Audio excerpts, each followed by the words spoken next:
छोटे से गांव में रानो नाम की चिड़िया रहती थी। वो शिव जी की भक्ति किया करती और आज उसकी शादी होने वाली थी। माँ, अभी बारात आने में समय है, मैं तब तक शिव जी की आरती कराती हूँ। नहीं बेटी रानो, बारात हमारे गांव में प्रवेश कर चुकी है, इसलिए संध्या की आरती रहने दे।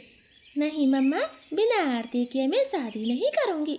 अब मैं जा रही हूँ, जल्दी ही लौट आऊंगी। इतना बोलकर दुल्हन रानो आरती की थाली लेकर शिव मंदिर चली जाती है। रानो तेज उड़ते हुए शिव मंदिर पहुँच जाती है और पूरे तन मन से शिव जी की आरती करती।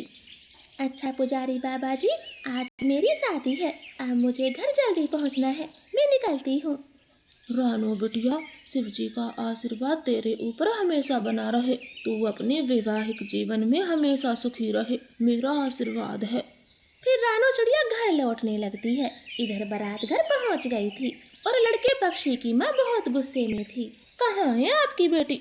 हम लड़के वाले हैं। देख ले बुढ़िया, हमसे इंतजार करवाना भारी पड़ सकता है। बहन जी, मेरी बेटी खरास होना है, वो शिव मंदिर आरती करने गई है, बस आती ही होगी। वाह जी वाह, क्या सफेद झूठ बोला।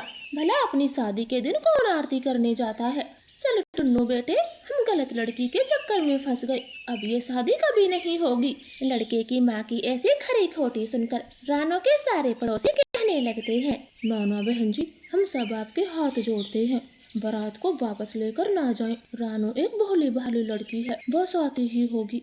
हाँ हाँ बहन जी, वो शिव जी की भक्त है और आज भी संध्या की आरती करने गई हुई है, बस आती ही होगी। आप ऐसे बारात लेकर ना जाएं। वहाँ खड़े सब पक्षियों की बात सुनकर बारात रुक जाती है। थोड़ी देर में ही रानो भी घर पहुँच जाती और दोनों की शादी हो जाती है और रानो चिड़िया खुशी खुशी अपने ससुराल पहुँच जाती। हे भोले बाबा, मेरी बेटी को सुखी रखना, उसकी सास बड़े गर्म स्वभाव की है। रानो चिड़िया का ससुराल बहुत अमीर था। टुन्नू एक बैंक का मैनेजर था। इस बात का मम्मा सास को तो बड़ा ही घमंड था। रानो सुबह सवेरे जल्दी उठकर शिव जी की पूजा किया करती, मगर वो हैरान थी क्योंकि उसके ससुराल में पूजा करने के लिए कोई मंदिर नहीं था। माँ जी, घर में शिवलिंग नहीं है, कोई पूजा पाठ नहीं करता क्या? देख बहू, हम मॉडर्न लोग हैं, ये पूजा पाठ का ढोंग नहीं करते। लेकिन माँ जी, मैं शिव जी की पूजा किए बिना कुछ नहीं खाती, पानी तक नहीं पीती। सास बहू की ये सारी बातें टुन्नू चिड़ा भी सुन लेता है। वो गुस्से में बोलता। रानो, तुमने सुना नहीं, माँ ने क्या कहा?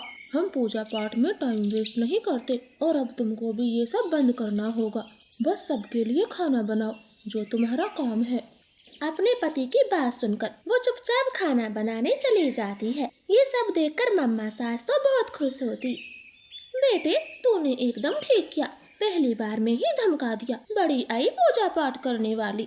माँ, अगर रानो आपकी कोई बात ना माने तो मुझे बताना, मेरे सामने भला इसकी इतनी हिम्मत जो आपको जवाब दे।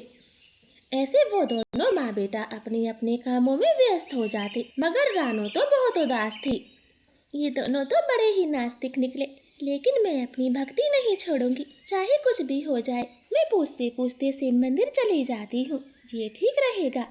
फिर रानो बहू पूजा के सामान के साथ शिव मंदिर चली जाती है और हर दिन की तरह पूजा पाठ करती। और ये बात मम्मा सास को पता लग जाती है। वो टुन्नू के घर आते ही लड़ाई करवा देती।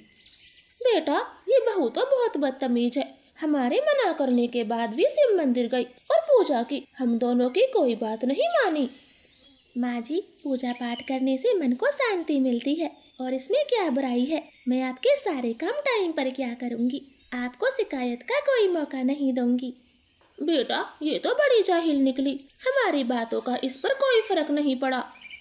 हाँ माँ, तुम सही कह रही हो, इसकी टांगे तोड़नी होंगी, जब देखेंगे ये पूजा पाठ करने कैसे बाहर जाएगी। फिर टुन्नू चिड़ा गुस्से में लाठी लाता है और रानो चिड़िया को बहुत मारता। दूर खड़ी मम्मा सास रानो को पिटते देखकर कमरा बंद कर देती और खाने पीने को कुछ नहीं देती।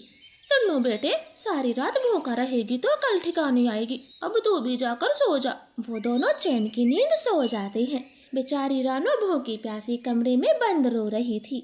हे भोलेनाथ जी, मैंने आपकी बचपन से भक्ति की और आपने मुझे ये क्या फल दिया। इससे अच्छा तो मैं कभी शादी ही ना करती। बेचारी रानो ऐसे भूखी प्यासी पूरी रात रोती रोती बिताती। सुबह को टुन्नू दरवाजा खोलता है। देखो रानो, अगर इस घर में रहना है तो हमारे हिसाब से रहना होगा। नहीं टुन्नू जी, मैं भक्ति करना नहीं छोड़ूंगी। तो ठीक है, पड़ी रहो यहीं। टुन्नू चूड़ा फिर से दरवाजा बंद कर देता है और घर से बाहर चला जाता। बुरी मम्मा सास भी किसी काम से बाहर चली जाती। तब रानो बहू को शिवजी दर्शन देने आते हैं। रानो बेटी, ये भोजन ग्रहण करो। तुमने कल से अन्न का दाना नहीं खाया, जल्दी जल्दी भोजन ग्रहण करो। हे भोलेनाथ, आपने मुझे दर्शन दिए, मैं तो धन्य होगी। अब मुझे नहीं जीना, इन बुरे ससुराल वालों के साथ नहीं जीना। बेटी रानो, अब तुम्हारे साथ सब कुशल मंगल होगा, चिंता ना करो। इतना बोलकर शिवजी गायब हो जाते हैं। रानो खुशी खुशी शिवजी का भोजन करती। थोड़ी देर में बुरी मम्मा सास घर आती है तो एक काला सांप उसके सामने फन फैलाए हुए था। सांप, सांप, मुझे मत काटना वरना मैं मर जाऊंगी। बेटा टुन्नू, जल्दी से इस सांप को मार दे, नहीं तो ये मुझे काट लेगा। माँ, घबराओ नहीं, लाठी से सांप को मार देता हूँ, आप घबराओ नहीं। टुन्नू छुड़ा भागकर लाठी लाता है। उसी दौरान सांप बोलता है, सुनो दुष्टो, अब मैं तभी इस घर से जाऊंगा जब तुम दोनों पापी रानो को खुश रखोगे, उसे शिवजी की आराधना करने दोगे। मैं तभी जाऊंगा। बेटा, सांप तो बोलता है, जल्दी जाओ, रानो को कमरे से बाहर निकालो। टुन्नू भागकर रानो के कमरे की कुंडी खोलता है। सांप जी, हम रानो बहू को कभी नहीं मारेंगे, उसे कोई दुख नहीं देंगे, अब हमारे घर से चले जाओ।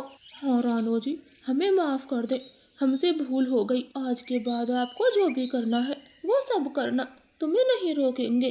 फिर काला सांप उनके घर से चला जाता है।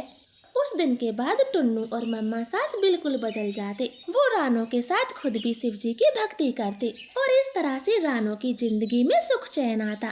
तो प्यारे दोस्तों, प्लीज हमारी कहानी को लाइक और चैनल को सब्सक्राइब करें और कमेंट में हर हर महादेव लिखना ना भूलें। आप